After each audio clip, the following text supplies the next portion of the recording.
Na nga pong alas 3 ng hapon ay naglandfall ang bagyong si Nando dito sa may Panwitan Island sa Calayan, Cagayan. Nakaisang landfall lang po itong bagyong si Nando. Ito ay kuha ng ating APARI Doppler radar kung saan yung matanga ng bagyo ay sumakto po dito sa isla ng Panwitan.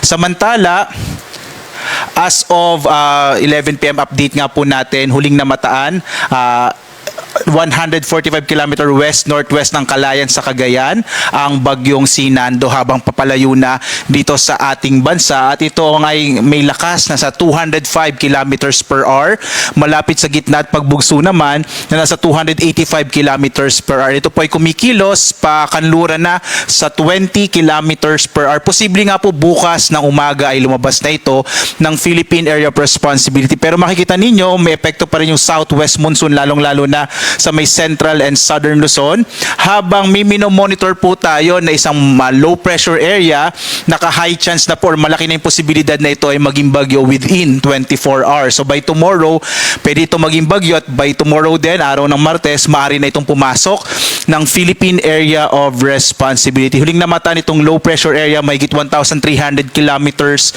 silangan ng Eastern Visayas. Base po sa pinakahuling mga datos natin, posible itong kumilos pa kanluran at maaari pong ang area ng Bicol Region, Visayas, or pwede rin po kung sakaling magbabago tayo ng track dito sa may area ng Central Luzon. So bibigay po tayo ng update sa mga susunod na sandali o sa mga susunod na araw dito sa low pressure area na ating binabantayan. Dito po ulit sa bagyong si Nando, ito yung kanyang latest track, at inaasahan nga natin na ito ay kikilos na papalayo ng ating bansa palabas ng Philippine Area of Responsibility bukas alas 8 na umaga. Inaasahan natin nasa labas na ito ng PAR at ang ating pong forecast track or forecast position 800 km west ng Itbayat sa Batanes.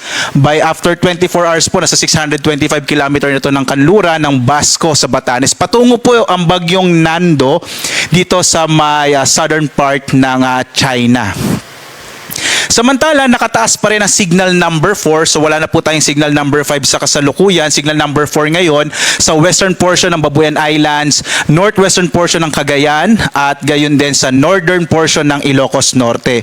Signal number 2 naman sa Batanes, nalalabing bahagi ng Babuyan Islands, northern and central portion ng Cagayan, northern and central portion ng Apayao, at nalalabing bahagi ng Ilocos Norte. Signal number 2 naman sa nalalabing bahagi ng Cagayan, northern portion ng Isabela, the rest of Apayao, Abra, Kalinga, Mountain Province, Ifugao, northern portion ng Benguet, Ilocos Sur, at northern portion ng La Union.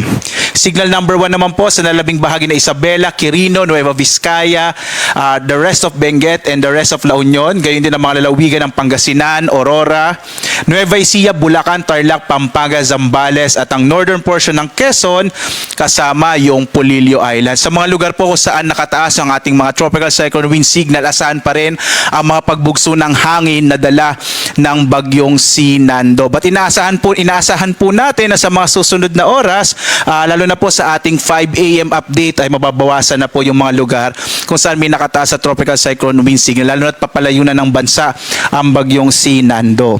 So ito po ay yung inaasahan nating lakas ng hangin